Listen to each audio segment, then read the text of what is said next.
yung interview na ni Emil Sumangil ng GMA na ang sabi doon ni Patidongan, gusto daw siyang papirmahin ng recantation. Hindi siya ngayon na pumayag.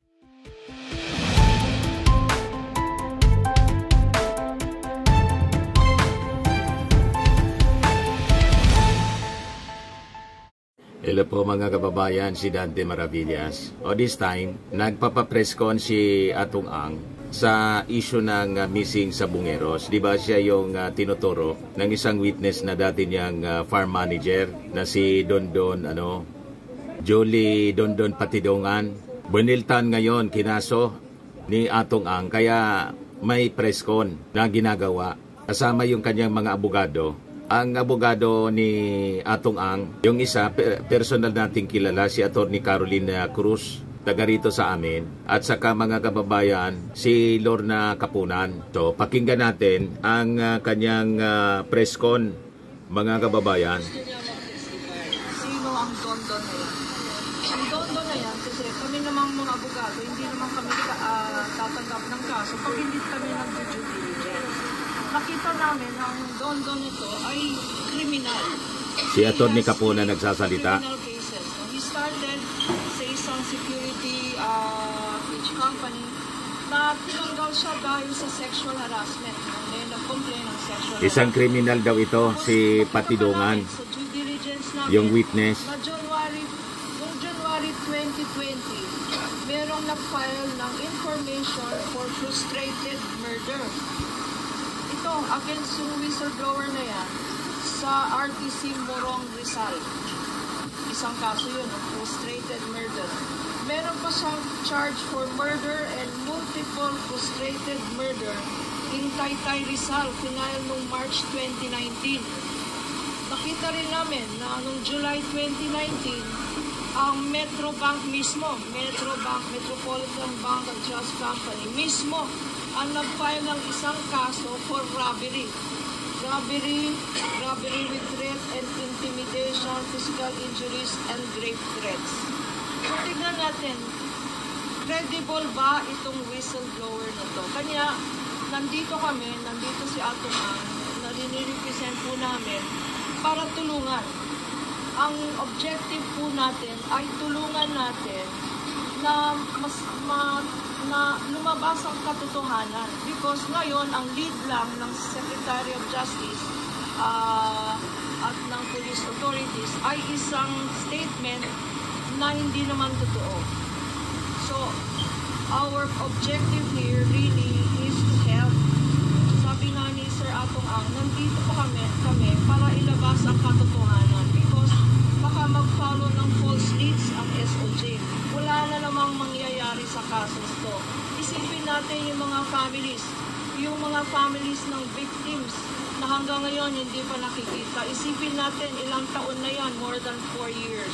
Kailangan malaman ang katotohanan. Sino itong whistleblower? Kagaya ng sinabi ni Sir Atong, siya po ang directly responsible. He was a farm manager na binigyan ng full trust and confidence. Siya yung in charge ng operations. Tatlo yan, sa Batangas, sa Laguna, at sa Manila. Siya po ang nag-hire ng mga tao. Siya ang nagko-construct ng mga building. Siya ang nag-maintain ng property. At doon niya naisip na gumawa ng illegal na activities. Kaya yumaman yan. Meron pala siyang, nalaman namin rin sa aming investigation, na meron siyang separate na business na hindi alam ni Sir Atong Ang. Sa separate na business na yan, doon siya gumagawa ng pera, illegal operations. Meron rin siyang, siguro ang tawag ko doon, private army, napakadaming security guards, napakadaming firearms. Kaya natatakot.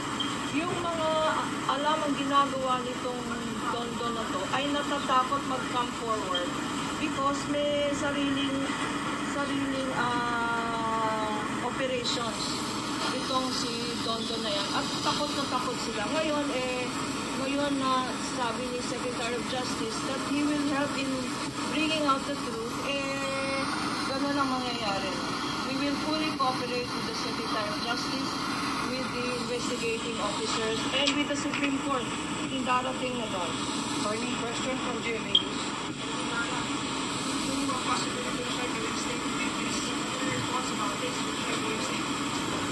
Binaligtadan po Definition of state witness yung is state the witness. person who is the least guilty. Sa RTC Manila na lima ang akusado. Six ang akusado including him. Siya ang pinaka-guilty doon because siya ang directly in charge ng operation. Siya ang may direct participation sa crimes na charge sa RTC Manila. So, even in the definition of a state witness or a whistleblower, he cannot qualify as a whistleblower because he appears to be the most guilty.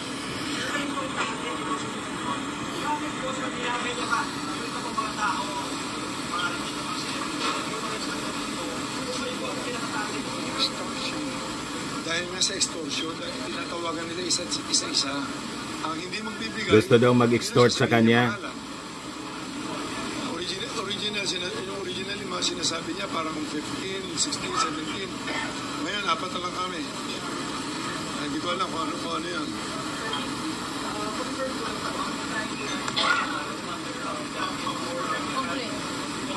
Lima ang final na complaints today. Unang-una yung robbery, attempted robbery with intimidation and force. No?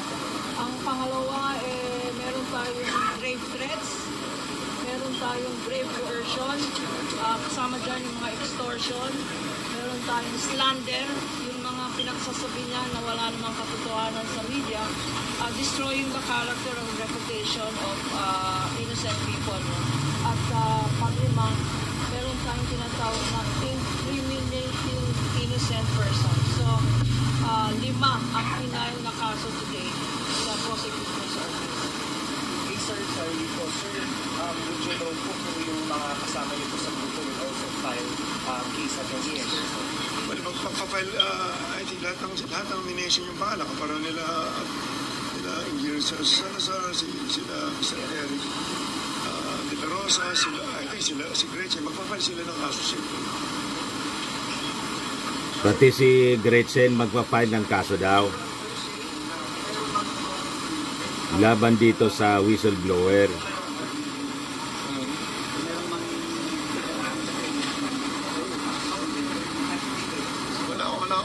Basta yung side namin, wala kaming nalalaman. Hindi ko alam si Julie, depende si Don, kung ano maging resulta ng investigasyon, wala akong masasabi dyan.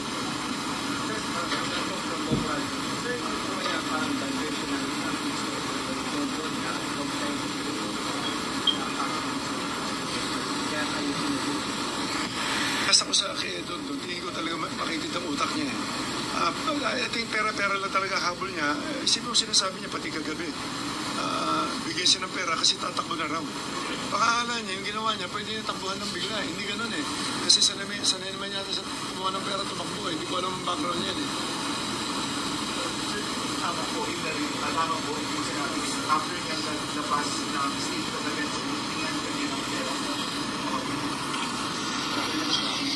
Since February pa. February pa siya humihingi. Nalaman ko na mayroon siyang affidavit na ganyan. Parang May yan eh. Tapos nalaman ko kasi umiikot yung niya, affidavit niya. Nag-click eh. So just to clarify, sir, wala kayong inuto sa kanyang gumawa ng Of course, hindi. at siya lang yung maaaring gumawa ng mga Well, hindi ko masabi. Tignan mo, sinabi niya sa akin, gusto niya umalis na. Sinabi niya sa akin, maski pa ulit. Maayos na lang daw niya, makakompleto niya lahat. Pupunta, sinasabi niya Portugal, sinasabi niya US. Hindi ba niya naisip ang dami niyang ginawa rito? Pwede ba pumirma na lang siya ng magre-recant na siya? Siyempre, kakasuhan din siya ng mga perjury kung ano-ano. Hindi niya naiisip yun eh. So you would ask for the final order against the parent? Well, hindi ko alam. Ang government na ang bahala dyan. Kung ano man ang lumabas sa investigasyon nila. Senior Marshal ngayon nagtay na kayo ng kaso laban. You ask the person how do you notify them? Well, pwede. Mas okay yun. Sinabi na po siya malakas ng kahapon. Kasi yung po ay sensado sa kaso ng isang sa kumeros. So, ang pangat po yung maglabas. false pa and misleading. Huwag silang maniwala sa hearsay evidence na isang whistleblower na alam natin, based on personal knowledge, na siya ang nag-i-store. Kasi ang pera-pera lang to at sinabi niya na gusto niya niyang umalis ng country. Ang pag inosente ka na tao, eh gusto mong harapin ang kaso, ang pangalan mo. Yung mga feeling guilty lang, sila ang gustong tumakbo. Sila ang gustong mag-disappear. So, tignan natin ang mangyayari sa investigation. Pero dito sa kaso, we are that there is strong evidence for the 5 cases that we have filed on behalf of Atamas. Philippines, ko lang, ano masabi niya naman about these allegations of although tinanggi na ni Johnson yung allegations na these allegations, ano ba masasabi? Wala naman sa kinalaman sa kaso, babayaan na lang natin. Sir, just to clarify, yung dumating po ba sa inyo isa sa kapamilya ng panganak sinasabi na magayukan na panakala? Araw nila sa paklero sa inyo? Wala. Sir, saan po ang gagawin mo sa kanyang yung mga bahay? Well, yung nga lang, kaya naman nandito na ako para matulungan na rin. Kailangan niya ata akong bumalik doon, may pipirmahan kami uli. So, ayun, nasabi na namin lahat. Marami sa, lalo na sa Channel 7, kapareho kahapon, nakikiusap lang ako sa media. Gawin yung fair lang, katulad na hindi naman niya narinig ang side namin. Kahapon lang, isipin nyo, biglang inilabas niya na sinusuhulan ko si Don Tama niya, binabalanse bago siya maglabas. Di ba? Yun parang one-sided eh. Pag may mga ganong media, di ba? Ako tatanungin sa media. Si Emil Sumangil, biningin niya. May nag-accuse. Dapat yung ina-accuse, tatanungin muna bago maglabas. Both sides ilabas. Katulad niya. Late ako nagsalita ngayon. I'm sure hindi ako i-cover ng Channel 7 siguro ngayon. Talagang episode mo. Simula, hindi ko alam kung pinupundo. Hindi ko alam kung gumawa pa sila ng pelikula. Ako na bida, ayoko mag-artista eh. Simula bata ako. May pelikula kasi po sa Bumiros, parang hindi natuloy. Ang kasalanan ni John. Bakit pala sa Magalong? Bakit pala sa Magalong yung sinampa yung kaso? Bakit hindi po sa BOG? Bakit po sa Magalong sinampa yung kaso? This is his place of residence. Dito ako lumaki sa Mandaluyong talaga. Lumaki ng squatter talaga kami. Ako lumaki. Kilala ako dito. Talagang dito ako lumaki sa Mandaluyong. Dito wala akong record na. Maski magtanong kay Rito, dito ako simula 3 years old, 4 years old, yata yun. Wala akong kaso dito maski na ano. Last question po, may pipirmahan pa sa prosecutor. Sir, laban na dapat paliwala ng tao bayan sa well, hindi ako pareho na hindi binabalanse lahat. Ang gusto ko lang balansehin nyo muna bago kayo maglaba. Ako, pakinggan nyo lang side ko. Ngayon, i-analyze nyo ngayon doon sa side na sinasabi doon. Number 1, tignan nyo pagkatao niya, pagkatao ko, pagkatao namin lahat. Wala naman kami yung history na pumapatay ng tao. Di ba? Paano mangyayari yan? So, balansehin lang natin. Kasi labas tayo ng labas na para mapanood lang. Ilalabas natin araw-araw, nilalabas natin si Don, series pa. Di ba? Paano na kami? Kung sasalita kami, hindi naman ilalabas ang totoo. Ngayon, nandito kayo lahat. Kayo na mag-analyze. Sinungaling ba mukha ako? Hindi. Sabi ko lahat ang totoo.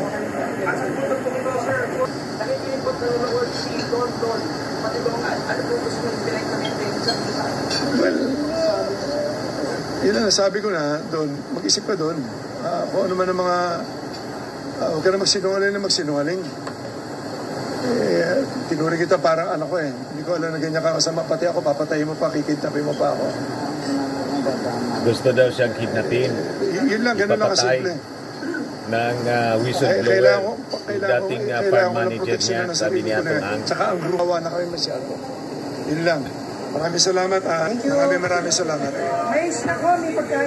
So ito yung balita mga kababayan ngayon. Atong Ang accuses ex-staff of 300 million extortion over missing Sabongeros. Binaliktaran ngayon mga kababayan, 4 na kaso kasama doon yung cyber libel, sabi ni Attorney Lorna Kapunan. Ayon kay Atong Ang, siya at ang kanyang pamilya will reportedly be implicated in the disappearance of Sabongeros kung hindi siya magbabayad ng hinihinging 300 million pesos. Ang mga kinasuhan ni Atong Ang na final sa Mandaluyong Prosecutor's Office ay si Julie A. Patidungan, also known as Dondon, and Alan Bantiles or Brown, alias Brown. Itong si Patidungan ay siyang dating farm manager ni Atong Ang doon sa Pitmasters Group na involved sa negosyong isabong.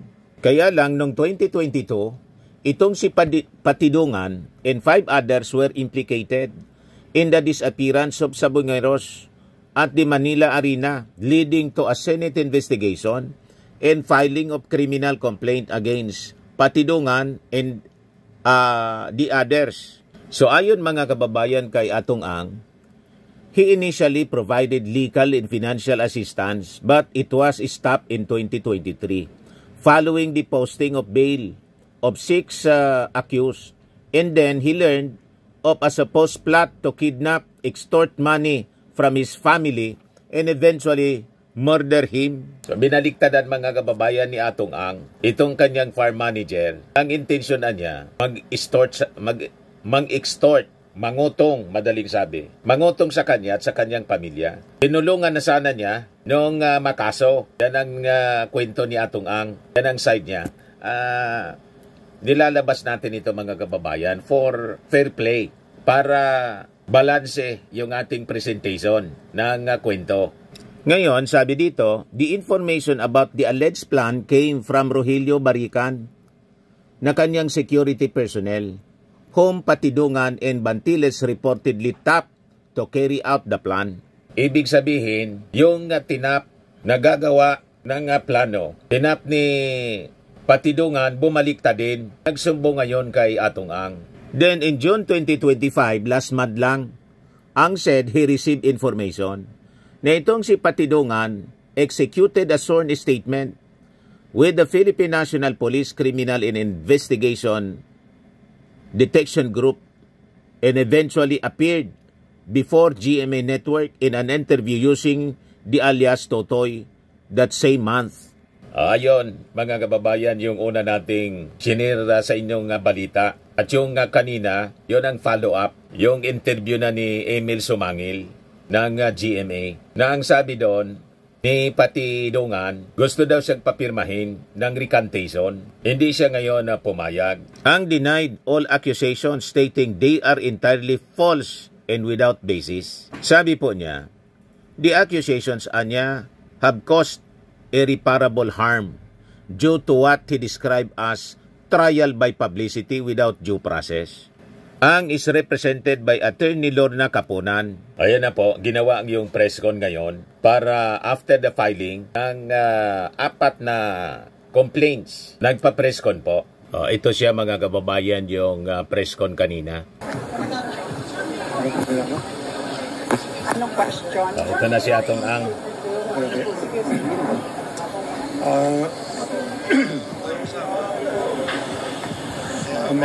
Mga kasama, kaya po kami nandito, kaya ako nandito, nag-file kami ng kaso against sa isang tao na ina-accuse kami at ang mga kasama ko ng kung ano-ano, puro side lang niya naririnig nyo. Ngayon, gusto ko lang at least maging transparent lang na andito na ako, gusto ko lumabas lahat ng katotohanan. Tignan nyo na lang, isang tao na nagsasalita against sa aming mga decent tao. Lahat ng ina-accuse na rito, mga matitinong tao, walang kriminal dito. Kaya lahat ng ina-accuse na, pag-aralan nyo rin muna lahat ng binibintang niya. Lahat naman, iniimbestigahan nyo, naman ng ating kapulisan sa ng DOJ. Kaya lang, ang side namin, hindi nila naririnig. So, kaya kami nandito na nga ngayon, at least Yun lang, tignan natin, sila na makakapagpaliwanag. Siguro, magkakaroon naman ng kaso, magkakaroon ng ano nga sa husgado. Ang husgado na siguro ang makakapag-desisyon dyan. Kaya lang, inaano ka, masyado na kaming kawawa. Kaya kailangan na ako lumabas kasi kung ano naman sinasabi sa amin. Tignan nyo lahat ang sinasabi niya, may politiko, may mga artista pa, kung ano-ano. Pero walang kriminal sa amin. Yung politiko, senador, congressman, vice mayor. So, tungkol sa sinabi niya kahapon artista si Gretchen. Nag-o-offer ako sa kanya ng 300 million. Sinusuhulan ko siya. Gusto ko marinig yung si Atty. Carol Cruz. Siya ang gumawa ng ano na yun. Siya magpaliwanag kung paano nangyari yan. Yung sinasabi nila na yung letter na yan, na decantation niya, tatawag niya po. So, yun lang. Please lang, pakiusap ko lang. Lahat ng taong sinasabi niya, ini-involve sa amin dito. Tingnan niyo pagkatao namin. Parang sinasabi niya sila, Engineer Celso Salazar. Engineer yan, hindi naman kriminal yan. Paano naman sasabihin na gano'n? Ako, i-involve nila ako, gaming lang ako. Saka sinasabi nga, lover boy daw ako. Hanggang doon lang ako, wala na yun. So anyway, andito si Atty. Carol Cruz. Importante, marinig nyo kung ano yung sinasabi niya kasi nungaling nga kahapon. May 4 na points lang akong gusto i-share. Kasi nasabi nga na yung 300 million na babayaran daw siya to kung ano man yung binigay niya, no? Yung na mga statements. Actually, yung 300 million po yan, totoo po yan na merong ganong amount na sinasabi niya. Kasi ako po, mismo ang sinabihan ng certain common friend namin na si Mr. Alan Bantilles na tinatawag namin na Brown. In fact, parang coincidentally, kaya ako napunta sa dito picture, nagkita kami sa EDSA Shangri-La in June 12. Mga bandang hapon, mga 3 o'clock. Nakita ko siya on the other side. Siyempre kinamusta because kilala ko naman itong silang lahat. Pati si Jolie Patidungan, eto si Brown, na binabanggit ko. Tsaka sa lahat sila because I'm also handling the Pitmaster Foundation. Ako executive director, nakukonsulta ko sila, no? So, yung 300 million talaga, binanggit niya sa akin. At in fact, tinanong niya ako kung kumusta daw yung boss. Sabi ko, wala namang nasasabi. Sabi niya sa akin na galit na galit daw sa kanya, pinagmumura siya. Talagang pinagmumura, galit na. Sabi ko, ano naman, bakit? Kasi na-mention nga daw niya yung 300, bayaran na lang daw si Dondon para makaalis na sa paalis, makalayo, kung ano man yung statements niya sa magtago na, kasama ang pamilya. So number 2, dahil sa, nagpaalam ako sa kanya kung pwede pay, sabi niya sabihin daw para makumbinsi ko siya na mag 300, kung may discount man, bahala na silang mag-usap. Kung 30 million, bahala sila. Para wala silang dalawa na mag-uusap, subject to their mutual terms. Number 2, dahil dyan, I was requested by Mr. Brown to draft the affidavit of recantation, which I did. And pinadala ko sa kanya on June 21, nagkita kami sa Soler. Tapos after that, we have a short conversation, of course, kasi kilala ko naman sila. Hi, hello, etc. Kung kumusta to. And then, bumalik siyang tumawag na I also consulted, of course, si Mr. Kasi he's my chairman sa Pitmaster Foundation. Ang dami namang natulungan nito, no? Then, hanggang dito po, Salbay. Sabi niya, bahala ka. Ikaw naman yung abogado. Alam mo naman ang gagawin mo. May natulungan yan. I handed to Mr. Brown on June 21. And then there was an amendment of the affidavit. Ambulance. I-request din nila na ayusin. Then I also handed the same day at about 9 o'clock. Nakita kami sa Petron Katipunan. So yung sa Mila Vista.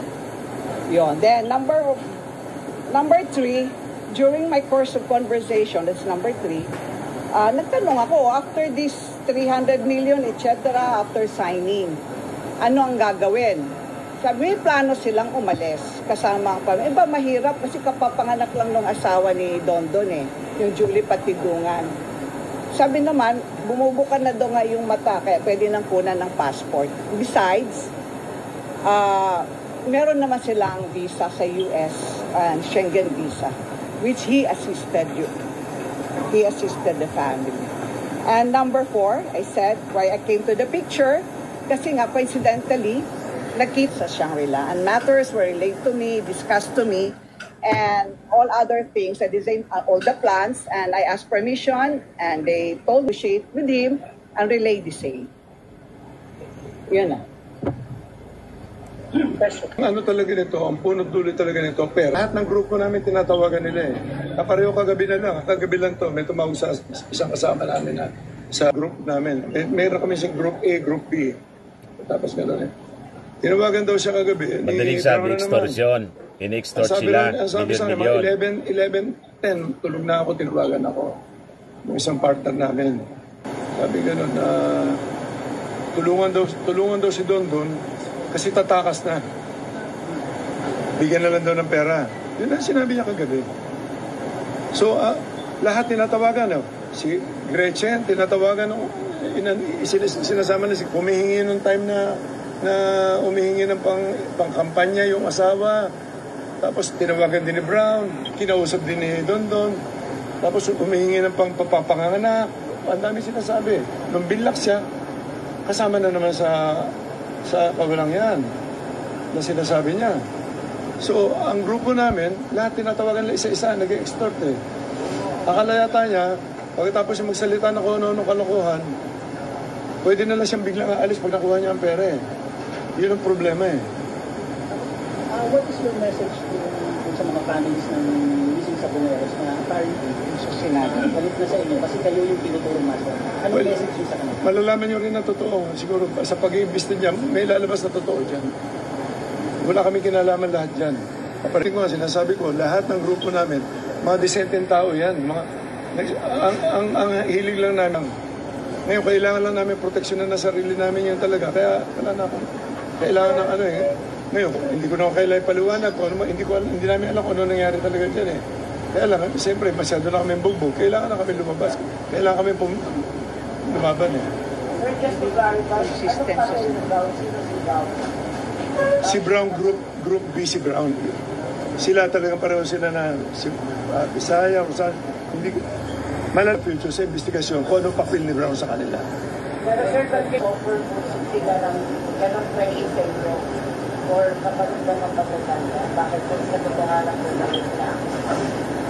isa-isa tinatawagan nila, hiningan nila ng pera. Sa akin, ang sinabi sa akin ni Brown, para maayos daw yan, bigyan ko ng 300 million. Kaya namura ko doon nagsimula.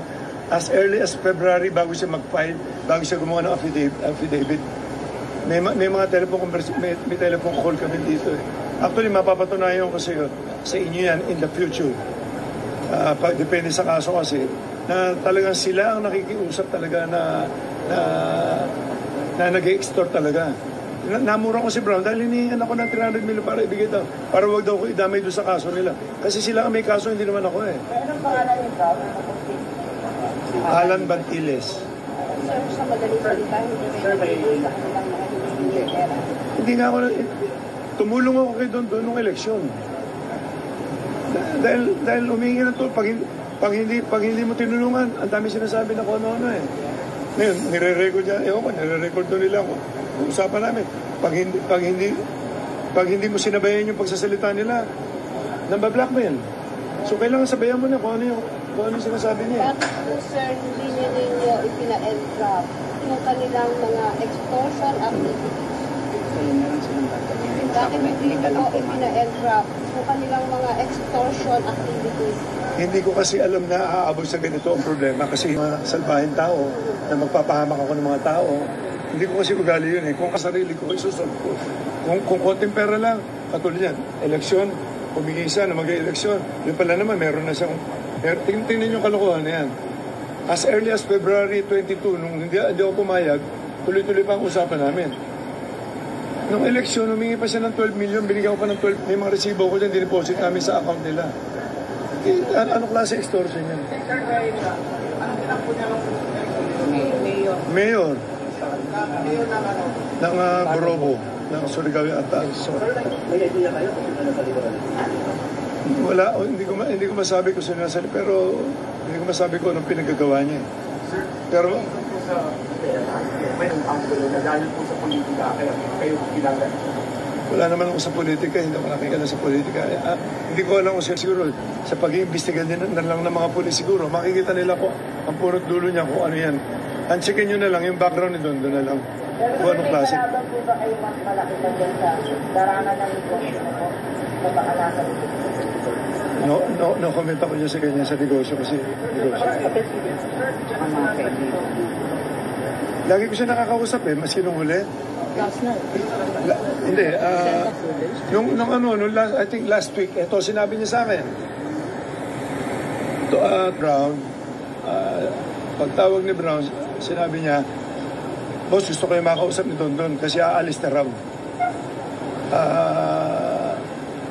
Mag-usap na lang kayo para makaalis siya kasi inaayos na lang yung visa, yung visa yata nung anak niya, yung bata. Tapos, ang sabi niya sa akin, sabi niya, boss, magandang hapon po. Sabi nun, namumupo naman siya. Sabi niya, gusto ko sana iligtas kayo pero yung mga kasama nyo dapat sabi ko, ano kasalanan namin? Bakit mo kami sasama? So medyo yun, hindi maganda yung naging usapan.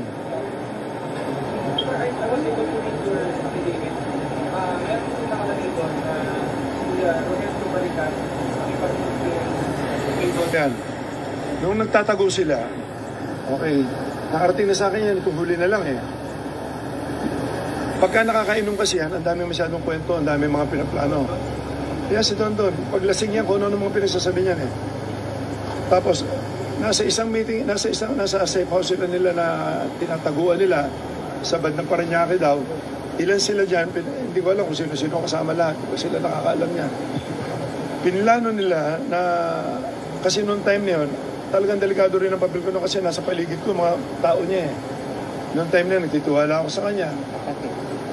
Ngayon, ang napag-usapan doon, kikidnapin ako, matutubos ako, saka papatayin ako.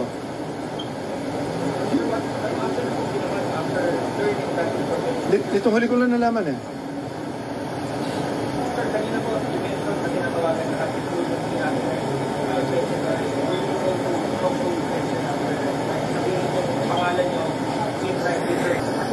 Wala namang problema kasi talaga naman kasama namin siya sa Group A. Yung Group A niya, yung tinatawag, investor lang yan. Walang kinalaman sa mga operation yan. May operation, naglalaban lang sila ng mga manok. Walang kinalaman. Yung sinasabi nila sila, Eric, ako, si Gretchen, si Gretchen, nakita nyo, bumibitaw lang naman ng kumisa-misa niya para sa marketing lang yan, para maraming tumaya. Kapag sila Celso Salazar, ang negosyo niyan, poste. Ano walang masamang record yung tao. Paano naman makakasama sa mga ganyan kalokohan yan na sinasabi?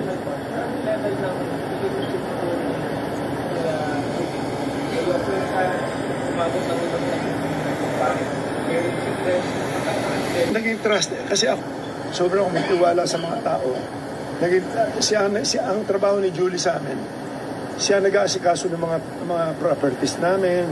Pag may tinatayo yung mga buildings o siya rin nag-aasikaso. Farm manager po ito. Malilita, mga bahay, mabilis siya magtrabaho. Kaya nagtiwala ako sa kanya. Hindi ko alam ang mga record niya na meron pala sa mga murder case, may mga hold up, may pinatay pa rin ng mga pulis yata sa Caloocan. Can I speak to that? Yung issue, Kasi dapat malaman natin ang whistleblower na to. Sino ang nag-proclaim na gusto niya mag-testify? Sino ang Don na yan? Ang Don na yan, kasi kami namang mga abogado, hindi naman kami kaso pag hindi kami ng due diligence. Nakita namin na ang Don na to ay criminal. He had criminal cases. He started sa isang security company na tinanggal siya dahil sa sexual harassment. May nag-complain ng sexual harassment. Tapos, ito yung mga kababayan, si